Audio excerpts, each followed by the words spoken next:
Okay.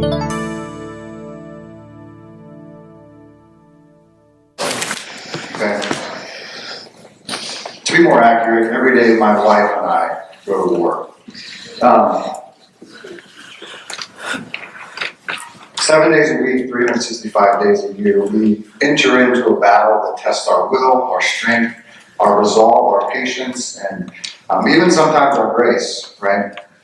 Our enemy is cunning and resilient and always changing their battle tactics. Sometimes we win, sometimes we lose. But regardless, war every day. In my house, that's known as bedtime. Okay. You see, if you notice about me, I have a 4-year-old little boy, and he's extremely strong-willed. Okay, and bedtime is a battle of wills between my wife and I and him, and it plays out every single day. In my house, this is how it plays out. Right, my son goes to bed around 8 o'clock. Okay, 7 o'clock we fire the first warning shot. Grant, look at the clock. On the big hand, that's what we call the minute hand, gets on the 12, okay? It's going to be bedtime. Okay, Dad, go play, do your thing. All right, big hand on the 12, we're going to bed. 30 minutes go by. We fire a second warning shot. Grant, look at the clock. Where's the big hands on the 6? You're halfway there. When it gets on the 12, we're going to bed. Okay, Dad, do you need anything? Are you hungry? Are you thirsty? Do you need to use the bathroom? No, Dad, I just want to play. Okay. 15 minutes go by, third warning shot. Grant, look at the clock. 15 minutes. Okay, Dad, I got it. 5 minutes, fourth warning shot. Grant, look at the clock. 5 minutes. Big hand on the 12. It's time for bed. Okay, Dad, fine, I get it. 8 o'clock hits. Grant, look at them. Before I can even finish that statement, he's on the ground. Okay? I don't get to do nothing. That's what happens every single day. I don't get to do anything. I'm hungry. I'm thirsty. My head hurts. My arm hurts. I don't want to go to bed. Every single day, no matter what. No matter how many times we warn him, the reality is that bedtime in my house is just simply not fair for a 4-year-old. Because in his eyes, he can't imagine why the adults get to stay up. In reality, we're just staying up cleaning up after him when he goes to bed. But life is just simply not fair. We're taught this from a young age that we live in a world where things are just not fair sometimes. We've all encountered those situations, right? You work extra hard at your job looking for a promotion and somebody else gets it, right? When you're seeking to court somebody of the opposite sex and somebody else gets the girl or the guy, it's just simply not fair. Anytime that anyone but you wins the lottery, not fair. Even when you don't buy a ticket, still not fair, right? You see, life just simply isn't fair sometimes. Sometimes it's things that are more serious than that, right? Sickness, the failure of a relationship, the loss of a loved one. Life isn't fair sometimes. Well, today, we're going to continue on in our series on parables. And if you've been with us, you know that a parable is a story with a meaning. Last week, Doug talked about the parable of the unmerciful servant. And today, we're going to spend some time looking at a parable where Jesus tells a story that is seemingly unfair. Okay? We're going to be looking at the parable of the workers in the vineyard. It's Matthew 20, verses 1 through 16. And in your pew Bibles, if you want to follow along, it is on page 987. So we're going to be reading verses 1 through 16. I get it. It's a lot of verses. Bear with me. I didn't say it. Jesus said it. So we're going to read it. All right. Chapter 20, verses 1 through 16 in Matthew. For the kingdom of heaven is like a landowner who went out early in the morning to hire workers for his vineyard. He agreed to pay them a denarius for the day and sent them into his vineyard. About 9 in the morning, he went out and saw others standing in the marketplace doing nothing. He told them, "You also go and work in my vineyard, and I will pay you whatever is right." So they went. He went out again about noon and about 3 in the afternoon and did the same thing. About 5 in the afternoon, he went out and found others still standing around. He asked them, "Why have you been standing here all day doing nothing?" "Because no one has hired us," they answered. He said to them, "You also go and work in my vineyard." So I'm going to stop there for a second. All right, so I'm not a Bible scholar by any stretch of the imagination. So as I'm studying the Bible, especially in parables, it's important that we think about context, right? Jesus is telling a story to people who would have had a different understanding of it. So it's important to understand how they would have interpreted what he's talking about. So just a few things about the story that he's telling them. First of all, this would have not been an uncommon occurrence to those that were listening, or those that Jesus was speaking to. All right. There was a subset of workers who would go out each day to the marketplace and look for labor just for that day. Right. They didn't have full-time jobs. Maybe they didn't have a job for that day. Either way, they would seek employment for the day. It was also not uncommon for landowners or farmers or those who own vineyards to go and seek out workers for the day. Right. As you can imagine. And I'm not a farmer, I don't know a lot about farming, but I can read. So you can imagine that for a vineyard owner, there are times throughout the year where labor is maybe more intensive, right? Think about like harvest, for instance. It was really probably where this situation was taking place, where they would need additional workers to bring in the harvest, right? And if they didn't, then they would lose it, and that's bad, right? And so it wasn't uncommon for them to look for workers, even throughout the day, right? Because 3 hours worth of work from someone is better than that work not being done. So this would have been a reality that they were familiar with. The pay, the denarius that they mentioned, would have also been common. It's the equivalent of like a Roman's daily wage. So it would have been generous for a daily worker, but it wouldn't have been out of the question, right? One thing that's important to realize as we look at the story is who these men would have been, right? These would have been men that were unskilled laborers, right? That really were living day to day, right? If they didn't work today or get paid for today, then they didn't eat tomorrow, right?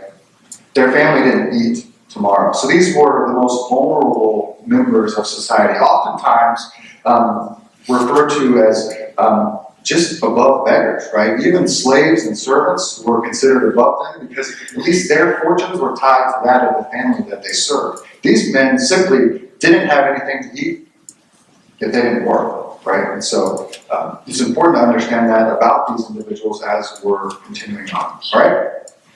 A little bit of context. So we'll continue on in verse 8. When evening came, the owner of the vineyard said to his foreman, "Call the workers and pay them their wages, beginning with the last ones hired and going on to the first." The workers who were hired about 5 in the afternoon came and each received a denarius from them. So when those who came who were hired first, they expected to receive more. Makes sense, right? But each one of them also received a denarius. When they received it, they began to grumble against the landowner. "Those who were hired last worked only 1 hour," they said, "and you have made them equal to us, who have borne the burden of the work in the heat of the day." But he answered one of them, "Am I not being unfair to you, friend?" Now, this word friend here he's not being nice, right? The word is used in this situation, friend would have been translated as a casual acquaintance. He's not trying to make them feel better about the situations. He's reminding them that I'm the landowner and you're the worker. He's putting them in their place to really, you need to listen to what I'm saying when you step over a line, right? Didn't you agree to work for a denarius? Take your pay and go. Straight to the point. I want to give the one who was hired last the same as I gave you. Don't I have the right to do what I want with my own money? Or are you envious because I'm generous? So the last will be first, and the first will be last. So, cut and dry, right? It's simple.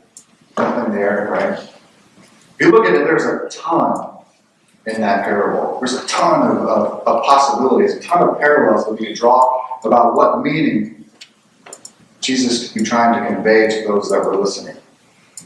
Many people are familiar with this parable.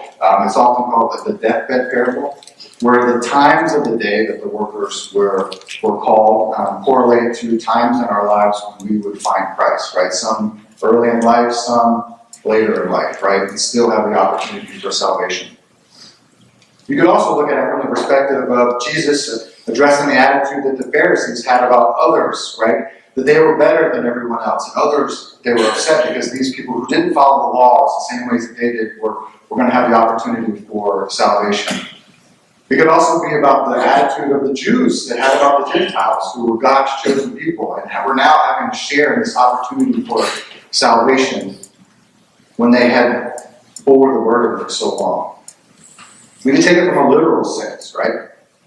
In Matthew, Jesus talks often about money, about work. So we could draw conclusions about the spiritual aspect of what we should do as an employee, right? And how we should treat our employer, the work we do, or the wages that we receive. Maybe as an employer, right? And how we should treat the employees that we have and how we should fairly compensate them, right? There's a ton of different veins that we could go around. Envy, gratitude, content. There's a ton of different things that we could talk about. So where does that land us, right? Where do we want to camp out? Well, some things we do know, right? At the beginning of the story, Jesus says this, right? That the kingdom of heaven is like. So now we're talking about a spiritual aspect, something that's a spiritual truth about the kingdom, right? And if we look back in the previous chapter, we see that Jesus tells this parable in response to a question that Peter asked him, right? In the previous chapter, Jesus is approached by a rich young man, and they asked how he basically could get into heaven, what he has to do. What doesn't like the answer, right? You know the story. He's told he has to give up everything, sell everything, give it away, and follow me. Well, he walks away sad. And Jesus is conveying this reality that what's impossible for us is possible through God. And this honestly upsets Peter a bit, right? And he asks this question, and I'm paraphrasing, obviously, that what's left for us? You know, Peter's viewpoint is that the disciples have given up everything to follow him, but now it's open for everybody. Right? So if you've heard me preach before, you know that when I speak, I'm simply talking to myself. This is the way that God and I work, especially in situations like this, that I'm given a passage or a story to talk about, and it really turns out to be what God wants me to hear, and you guys just are along for the ride. All right? So there were three things that I took away from this. Understand this isn't an exhaustive list of all the things that you could derive from this parable, but it was the three things that really stood out to me as I was meditating over the parable and what I felt like that God wanted me to share today. Okay? So the first one is this. Is that throughout our lives, we're put in situations in which God calls us to trust in Him, even when it doesn't make any sense. So if you know me for a long time, my wife didn't know I was going to talk about this, but my wife and I met in an unconventional way, right? We started as a long-distance relationship. When we were introduced, Ladine shared our contact information with one another. Rachel lived in Texas. I lived in Florida, okay? So if you've ever been in a long-distance relationship or spent a significant amount of time away from your significant other, it's difficult, right? It's a difficult relationship to be in for a number of reasons. All right. So first of all, there is something about proximity to someone, being able to just be near them, see their mannerisms, their facial expressions, those types of things, help build on the relationship. Second, it's communication pretty much exclusively, right? You're just talking on the phone, text, or email, and communicating, by the way, is difficult. I'm a guy, and so we are oftentimes not super great at communicating. And I'm a sarcastic person, and do you know what doesn't translate over the phone? Sarcasm, right? And so communicating is difficult, right? And you're pretty much, that's all you're doing. So long-distance relationships are tough.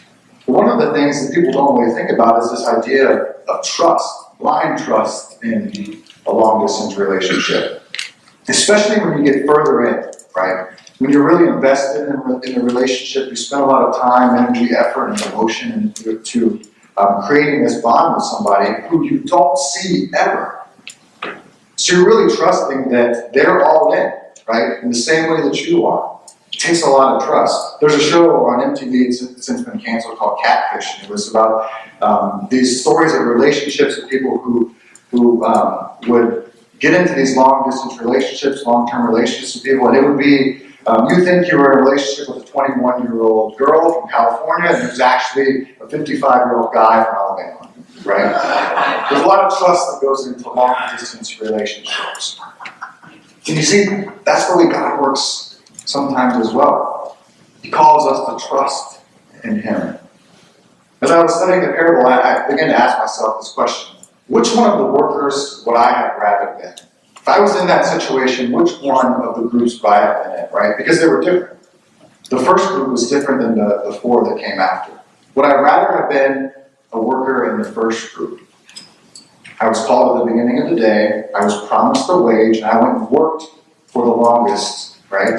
I bore the burden of the sun and the work. Or would I rather have been one of the subsequent four workers, right? They were promised what? Verse 4. I'm going to give you whatever is right.